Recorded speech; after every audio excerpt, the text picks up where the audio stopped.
Hi weavers, మా సుమన్ టీవీతో కలిసి పనిచేయడానికి 2 నుంచి 5 సంవత్సరాల అనుభవం ఉన్న యూట్యూబ్ ఎస్ఈఓస్ కావాలను.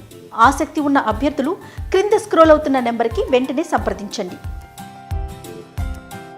హాయ్ హలో, రోజుకి 1 కోటి మందికి పైగా వ్యూవర్షిప్ని సంపాదించుకున్న సుమన్ టీవీ నెట్వర్క్ ఇప్పుడు సరికొత్త పంతాలో అడుగు వేయబోతోంది. సుమన్ టీవీ నెట్వర్క్ని జిల్లాల వారీగా ప్రారంభించబోతోంది. ఫ్రాంచైజీస్ కోసం ఆసక్తి కలిగిన వారు క్రింది నెంబర్ని సంప్రదించగలరు. నమస్తే రమగారు. నమస్తే జయ. రమగారు, దెయ్యాల కథలు బాగున్నాయా? చాలా బాగున్నాయండి, మంచి ఫన్నీగా ఉన్నాయి. ఇంతకుముందు చందమామ కథలు చెప్పాం కదా, ఇప్పుడు ఒక బాలమిత్ర కథ చెప్తాం. మనం ఎప్పుడు చెప్పుకోలేదండి బాలమిత్ర కదా. చెప్పుకోలేదు. బాలమిత్ర కథలు కూడా బాగుంటాయి. నేను చెప్పిన కొన్ని కథల్లో బాలమిత్ర కథలు కూడా ఉంటాయి. నేను మెన్షన్ చేయలేదు అంతే, ఇది స్పష్టంగా చెప్తున్నాను. అందుకని ఒక పల్లెటూరికి పక్కనట చింత చెట్టు ఒకటి ఉంది. దాని మీద పూలని పిశాచాలు ఉన్నాయి. అయితే అందులో ఒక కుర్ర పిశాచంకి చాలా సరదా. మనుషుల దగ్గరికి వెళ్ళి ఏమైనా సేవ చేయాలి, మానవ సేవ చేయాలని. ఆయన తొందరగా చనిపోయాడు, 30 ఏళ్ళకే చనిపోయాడు అతను. పిశాచ అంటే మానవ సేవ చేయాలన్న కోరికతోటి చనిపోవటంతో అతను స్వర్గానికి వెళ్ళాల, ఇక్కడే ఈ చెట్ల చుట్టూతానే తిరుగుతున్నాడు. అయితే వాళ్ళకు ఒక కింగ్ ఉంటాడు, దెయ్యాల కింగ్, పిశాచాల కింగ్. ఆ కింగ్ దగ్గరికి వెళ్ళి అతను ఏం చెప్పాడంటే, నాకు మానవ సేవ చేయాలని ఉంది అంటే, చేయరా, నీకు అభ్యంతరం ఏముంది, అవసరమైనప్పుడు నీ రూపాన్ని చూపించు, లేనప్పుడు మామూలుగా సేవ చేసుకుంటూ ఉండు అని చెప్పాడు. అని చెప్పి, నీకు బాగా వైద్యం వచ్చు కదా, వైద్య వృత్తిలో ఉండగానే పోయావు, వైద్యం చేసుకో చక్కగా అని చెప్పాడు. సరే, ఇతను ఏం చేశాడు, మనుషుల రూపంలోనే మా ఇష్టారాజ్య రూపాన్ని ధరించగలుగుతాయి కదా పిశాచాలు. అక్కడి నుంచి ఏం చేశాడు, ఊరికి కొంచెం చివరిగా ఉన్న ఇళ్లలో ఓ ఇల్లు అద్దెకి తీసుకున్నాడు. అక్కడ బోర్డు పెట్టాడు, ఇక్కడ ఉచితంగా అన్ని వ్యాధులు కుదర్చబడును అని బోర్డు పెట్టాడు. ఉచితంగా అనగానే జనరల్గా జనాలు వచ్చేస్తారు కదా. ఓ రోజు బోర్డు మంది వచ్చారు. వస్తే ఏం చేశాడు, బయటకు వచ్చి అందరినీ లైన్లో కూర్చోండి, ఒక్కొక్కళ్ళు 2 అన్నాడు. సరే, ఒకళ్ళు లోపలికి వచ్చాడు. వచ్చి చాలా తుమ్ములండి, విపరీతమైన జలుబు, ఇచికి తుమ్ముతూనే ఉన్నాడు.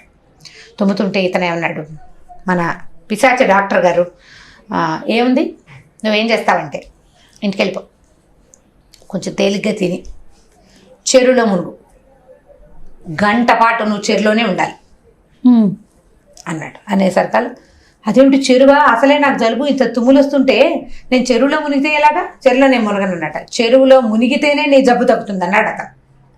వీడిని ఒప్పుకోవాలి, ఇంకా జలుబుతోటి నేను చెరువులోకి ఎలా వెళ్తానండి, ఇంత జలుబు వెళ్ళకూడదు, అసలు నీళ్లు తగిలితే నాకు తుమ్ములు ఎక్కువైపోతాయి అంటే, ఈ పిశాచి డాక్టర్ ఒళ్ళు మండిపోయింది. తన ఒరిజినల్ రూపం చూపించాడు. నేను చెప్పిన వైద్యం చెప్పినట్టు చేయకపోయేవా రక్తం తాగుతాను నీది, చెప్పినట్టు చెయ్యి, చెరులో మునగాలి నువ్వు, దాంతోటే నీ జబ్బు కుదురుతుంది, వెళ్ళిపో అని పంపించేశాడు. ఇంకోటి వచ్చాడు, 2వ వాడు కాలు కొంచెం ఏదో కుంటే ఏమైంది, కాలు లిగమెంట్ టేర్ లాంటిది ఏదో లేదా ఎముక లాంటిది కొద్దిగా విరిగి పక్కకు పోయింది. అయితే ఏమైంది, అక్కడ ఊళ్ళో ఉన్న వైద్యుడి దగ్గరికి వెళ్ళాడు. ఇంతకు ముందు వచ్చిన జలుబు ఆయన కూడా ఊళ్ళో ఎంతమంది వైద్యుల్లో ఉద్ధరించాడు, ఎక్కడా కుదరలేదు ఆయన రోగం. ఇక్కడికి వచ్చాడు, ఉచితంగా అయినా చూద్దామని. ఈ కాలు వాడికి ఏమిటంటే సమస్య, కొంచెం ఎముక పక్కకి తప్పింది, దాన్ని సెట్ చేయడానికి ఊళ్ళో ఉన్న వైద్యుడి దగ్గరికి వెళ్తే ఆయన ఒక 500 రూపాయలు పెట్టుకోమన్నాడు. 500 వరహాలు, అది చాలా కష్టసాధ్యం, దాన్ని గట్టిగా నొక్కి పెట్టాలి, మా కర్రలు పెట్టి కట్టాలి, ఒక 4 రోజులు నువ్వు ఒక కదలకుండా ఉండాలి, అప్పుడు కానీ కుదరదు, ఇది కష్టసాధ్యమైన సంగతికి నీకు మత్తి ఇవ్వాలి, 500 వరహాలు తెమ్మంటే వీడికి నెలకు 100 వరహాల జీతం. 500 ఎక్కడి నుంచి తెస్తాడు, దాంతో వీడు సర్దుకున్నాడు. అందుకని అలాగే ఒక చంకల కింద ఒక కర్ర పెట్టుకుని చంకర్రలతో తిరుగుతుంటారు కదా, అటగే కుండుకుంటూ టుక్కుటుక్కని తిరుగుతున్నాడు.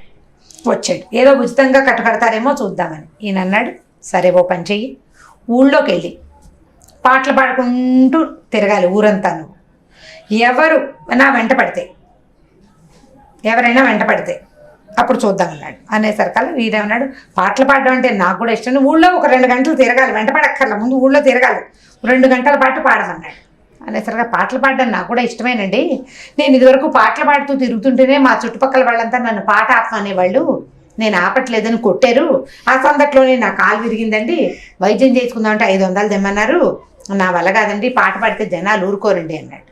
వెంటనే ఈయనేం చెప్పంటే, నువ్వు పాట పాడాల్సిందే, ఎవరైనా నీ వెంబడపడితే పరిగెత్తుకుంటూ వెళ్ళిపో, దొరకద్దు, కానీ పాట మాత్రం ఆపకూడదు, 2 గంటల పాటు నువ్వు పాట పాడాలన్నాడు. వాడు ఒప్పుకోలు. పాట పాడితే ఓసారి కాలు విరిగింది స్వామి, ఈసారి పాడితే ఏం విరుగుతుందో, నన్నే పోగొడతారో ఏమిటో అంటే, ఈ వెంటనే తన నిజ స్వరూపం చూపించాడు. చూపించి నువ్వు పాడితేనే నీకు తగ్గుతుంది, లేకపోతే తగ్గదు. నువ్వు కాదన్నావా మీ ఇంటికి వచ్చి రాత్రి నీ రక్తం తాగుతాను నేను అని పంపించేసాడు. అయింది. అక్కడి నుంచి ఇక మూడో వాడు వచ్చాడు లోపలికి. మూడో వాడు విపరీతమైన కడుపులో నొప్పెట. ఆహారం పోవటంలో తీపన్నది లేదు టైం బతుక్కి. పిచ్చి కడుపులో నిప్పండి. ఎంతమంది వైద్యులను చూశాను, ఎన్ని మందులు తిన్నాను బాబు, తిని తిని విసుగు పుట్టిందండి. అంటే సరే ఓ పని చెయ్యి, ఊళ్ళో మిఠాయి అంగళ్ళకి ఒక రోడ్డు ఉంది, ఆ ఊళ్ళో 4-5 అంగళ్ళల్లో మిఠాయి తినేసే, ఎవరికి డబ్బులు ఇవ్వద్దు, పారిపో. మొదట మిఠాయి కొట్టడం 5-6 మిఠాయిలు తినేసి పరిగెత్తుకుంటూ వెళ్ళిపో, దొరకద్దు, వాళ్ళు కొట్టడానికి వస్తారు, పారిపో. అక్కడి నుంచి ఇంకో మిఠాయి కొట్లో 4-5 కొట్లల్లో నువ్వు దొంగతనం చేస్తే నీ కడుపులో నొప్పి తగ్గుతుంది అన్నాడు. అనేసరికల్లా బాబు అసలు ఆహారమే పోదండి నాకు, ఇదేమిటండి ఇలా చెప్తున్నారంటే ఆయనకి పిశాచ డాక్టర్ గారు ఒరిజినల్ రూపం చూపించాడు. చూపించి ఇప్పుడు నువ్వు చెయ్యకపోతే కుదరదు. పోయాడు ఈయన బయటికి. బయటికి వెళ్ళాక ఇంకోటి వెళ్ళబోతుంటే, ఒరే నాయన వీడి సంగతి నీకు తెలీదు, నాకు కడుపులో నొప్పి అయితే కొట్లలోకి వెళ్ళి తీపి తినమంటున్నాడు రా, వీడు మనిషి కాదు పిశాచం అనగానే మొత్తం గుంపంతా పారిపోయారు వాడు. ఈ పిశాచి డాక్టర్ గారు బయటకు వచ్చి చూసుకున్నాడు, ఎవడూ లేడు. ఈ లోపల ఏమైంది, మొదట వైద్యానికి వచ్చాడు చూడు వాడు, చెరువులో ఉండమన్నా ఆయన ఏం చేశాడు, ఇంటికి వెళ్ళి కాస్త అంత చారణం తిని చెరువులోకి వెళ్ళాడు. చెరువులోకి వెళ్ళేసరికి తుమ్ములు వచ్చేసినాయి. ఈ చెరువులో ఉన్న వాళ్ళు, ఆ చెరువు దగ్గర ఉన్న వాళ్ళు, నీ మొహమండ ఈ తుమ్ములతోటి చెరువు అంతా పాడు చేస్తున్నావు, నీ వల్ల నీ జబ్బులు మాకు కూడా అంటే బయటికి రా అంటే, వీడు వాడికి అంతకంటే 2 గంటలు ఉండమన్నాడు కదా, 1 గంట 2 గంటలు ఉండాలి చెరువులో. వాళ్ళకి అంతకంటే ఇంకా వెనక్కి వెళ్ళిపోతూ ఆ చెరువులో మునుగుతూ తేలుతూ ఈదుకుంటూ చెరువులోనే ఉన్నాడు. ఉండి 1 గంటన్నర 2 గంటలు అయ్యాక బయటకు వచ్చాడు. అప్పటిదాకా గట్టు మీద కూర్చున్న ఒక ముసలాయన, ఒరే నువ్వు తుమ్మట్లేదురా అన్నాడు.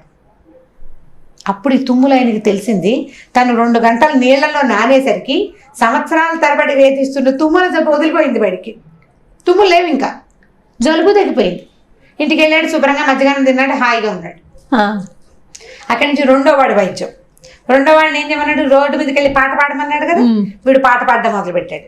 జనాలు వెంబడబడ్డారు. అయినా సరే వీడు పరిగెత్తడం మొదలుపెట్టాడు. మొదటి టిక్కు పరిగెత్తాడు, తర్వాత ఎలాగో మొత్తాన్ని పరిగెత్తేస్తున్నాడు.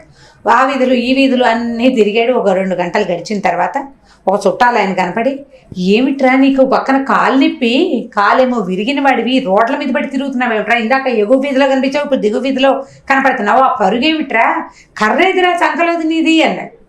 అప్పుడు చూసుకున్నాడు ఇతను, తన చంకలో కర్ర లేదు, తను పరిగెడుతున్నాడు, ఎప్పుడో కర్ర జారిపోయింది, కాళ్ళు 2 మామూలుగా ఉన్నాయి, ఆ కాలు సెట్ అయిపోయింది, పనిచేసింది వైద్యం, బాగుంది. అక్కడి నుంచి మూడో వాడు స్వీట్లు తినము, ఒక అంగట్లోకి వెళ్ళాడు, 2 స్వీట్లు నోట్లో వేసుకున్నాడు, వాళ్ళు వెంటపడ్డారు, పరిగెత్తాడు ఇంకో అంగట్లోకి. ఈ అంగట్ల వెనకాల ఆ అంగళ్ళ వాళ్ళు కూడా, అది కొట్ల వాళ్ళు అనమాట. మొదటి కొట్టు వాళ్ళు 4 వచ్చారు, రెండో కొట్టు వాళ్ళు 4, మూడో కొట్టు వాళ్ళు 4 చొప్పున 4 కొట్ల వాళ్ళు పెద్ద గుంపు చేరారు. ఇంకా ఎన్ని కొట్లలో స్వీట్లు తింటావురా, ఎన్ని తిన్నా నీ పొట్ట పగిలిపోదు, ఇన్ని స్వీట్లు తింటే ఆ పొట్ట పడుతుందా నీకు, ఇంకా ఎన్ని తింటావు, ఇన్ని తినబడ్డారాలు తిన్నావంటే. అప్పుడు ఇతనికి ఏం తట్టింది, ఒక్క స్వీట్ కూడా నోట్లోకి పోని తను 4 కొట్లలోనూ స్వీట్లు తినేసాడు. పొట్ట నొప్పి లేదు, శుభ్రంగా లోపలికి వెళ్ళిన స్వీట్లు చక్కగా లోపల కూర్చున్నాయి, కడుపులో నొప్పి తగ్గిపోయింది, అన్నీ పోయింది. అబ్బో చాలా విచిత్రంగా ఉంది. ఈ జనాలంతా ఏం చెప్పుకున్నారు, ఆల్రెడీ పిశాచం వైద్యుడిగా వచ్చింది అన్న మాట చెప్పుకునేసరికి గ్రామాధికారికి తెలిసింది ఈ సంగతి. ఆయన ఏం చేశాడంటే, ఆ ఊళ్ళో ఒక మంత్రాల మరిడయ్యని పిలిచాడు. ఏమిట్రా నాయన, ఊళ్ళో ఏవో పిశాచం డాక్టర్ వేషంతో తిరుగుతోందిట, ఈ నువ్వైతే పిశాచాలను పట్టగలవు, మరి చెప్పు ఏం చేస్తావు దీనికి ప్రతిక్రియ అనేసరికల్ ఈయన ఏమన్నాడు, సరేనండి నేను మంత్రం వేస్తాను, ఎవరైనా ఏ వేషంలో ఉన్నా సరే పిశాచాలన్నీ వచ్చి ఇక్కడ నుంచుంటాయి, మీరు ఏ శిక్ష ఏమంటే ఆ శిక్ష వేసి పంపిస్తాను అని చెప్పాడు. సరే ఆయన చాలా పెద్ద డామ్డుమని పెద్ద హోమం చేశాడు, పెద్దగా గందరగోళంగా మంత్రాలు చదివాడు, 10 నిమ్మకాయలు కోసాడు, 2 కోళ్ళను కోసాడు, 1 మేకనిచ్చాడు. మొత్తానికి ఇవన్నీ జరిగిన తర్వాత ఒక గుంపు జనం గ్రామాధికారి ఇంట్లో ప్రత్యక్షమయ్యారు. ప్రతి వాళ్ళు మెడలు పుచ్చుకుని చేతులు పుచ్చుకుని లాగబడి వచ్చినట్టుగా కనపడుతున్నారు. తీరా చూస్తే ఈయన కూడా వచ్చేసాడు, ఈ మంత్రగాడు కూడా. ఆ వచ్చిన మొత్తం గుంపు ఆ ఊరి డాక్టర్లు, పిశాచాల వేషంలో తిరుగుతున్న వాళ్ళు ఆ ఊరి డాక్టర్లు. ఓహో, కానీ అసలు పిశాచం ఏదైతే డాక్టర్ వేషం వేసుకుని తిరుగుతుందో అది మాత్రం రాదు, అది వెళ్ళిపోయింది వాళ్ళ ఇంటికి. ఇప్పుడు వీళ్ళు మనుషుల రక్తం పీల్చుతున్న వాళ్ళు డాక్టర్ల అవతారంలో ఉన్న మనుషులు. ఈయన రామాత్ గారు అంటే వీళ్ళంతా మనుషులే, వీళ్ళెవరు చచ్చిపోయిన వాళ్ళు కాదు, ఇదేమిటి ఇలా అయిందంటే మంత్రగాడు అన్నాడు, మీకు అర్థమవుతోందా, పిశాచం నిజంగా వైద్యం చేయటానికే వచ్చింది. అది చెప్పిన ముగ్గురికి జబ్బులు తగ్గిపోయినాయి, ₹1 తీసుకోలే. ఆ ముగ్గురు దగ్గర వీళ్ళందరూ తలా ఒక కొంత తిన్నారు. ఈ ఊళ్ళో ఉన్న రోగులందరి దగ్గర వీళ్ళు డబ్బులు పీలుస్తూనే ఉన్నారు. వాడు రక్తం పీలుస్తానన్నాడు, వీళ్ళు డబ్బులు పీలుస్తున్నారు. వీళ్ళే నిజమైన పిశాచాలండి. మంత్రం పనిచేసింది. వీళ్ళు మనుషుల రూపంలో ఉన్న పిశాచాలు డాక్టర్లు. రోగుల్ని జలగల్లాగా పీల్చి, వాడు జబ్బు తగ్గకూడదు, జబ్బుతో ఉంటూ ఉండాలి వాడు, అప్పుడే కదా మనకు డబ్బులు వస్తాయని ప్రయత్నం చేస్తున్నారు వీళ్ళని అన్నాడు. అనేసరికి వాళ్ళంతా సిగ్గుపడి చాలా తలదించుకున్నారు. ఆ తర్వాత నుంచి ఆ ఊళ్ళో రోగుల సంఖ్య తగ్గిపోయింది. వైద్యులు ఇతరత్ర వ్యాపారాలు కూడా చేసుకునేవాళ్ళు వైద్యంతో పాటు. అంతకుముందు ఏం జరిగింది, ఆ ఊరి నిండా, ఎందుకంటే ఇప్పుడు పిశాచి వైద్యుడు బోర్డు పెడితే 100 మంది చేరారు అక్కడ గుంపు, ఉచిత వైద్యం కోసం. అంటే ఆ ఊళ్ళో ఎంతమంది రోగులు ఉన్నట్టు. దాంతో ఈ డాక్టర్లందరూ వాళ్ళ పద్ధతులు వాళ్ళు మార్చుకున్నారు. కథ కంచికి మనం ఇంటికి. చాలా బాగుందండి, సరదాగా ఉంది కదా, సరదాగా అనిపిస్తుంది. అండ్ ఒక మోరల్ ఉంది ఇందులో. అది రైట్ రామ్ గారు, ఇంకొక స్టోరీతో మళ్ళీ కలుద్దాం. నమస్తే. నమస్తే జయ. ఈ వీడియో కనుక మీకు నచ్చినట్లయితే లైక్ చేయండి, షేర్ చేయండి. మరిన్ని వీడియోస్ కోసం మా ఛానల్ని సబ్స్క్రైబ్ చేసుకోండి. Hi hello. రోజుకి 1 కోటి మందికి పైగా వ్యూవర్షిప్ని సంపాదించుకున్న సుమన్ టీవీ నెట్వర్క్ ఇప్పుడు సరికొత్త పంతాలో అడుగు వేయబోతోంది. సుమన్ టీవీ నెట్వర్క్ని జిల్లాల వారీగా ప్రారంభించబోతోంది. ఫ్రాంచైజీస్ కోసం ఆసక్తి కలిగిన వారు క్రింది నెంబర్ని సంప్రదించగలరు.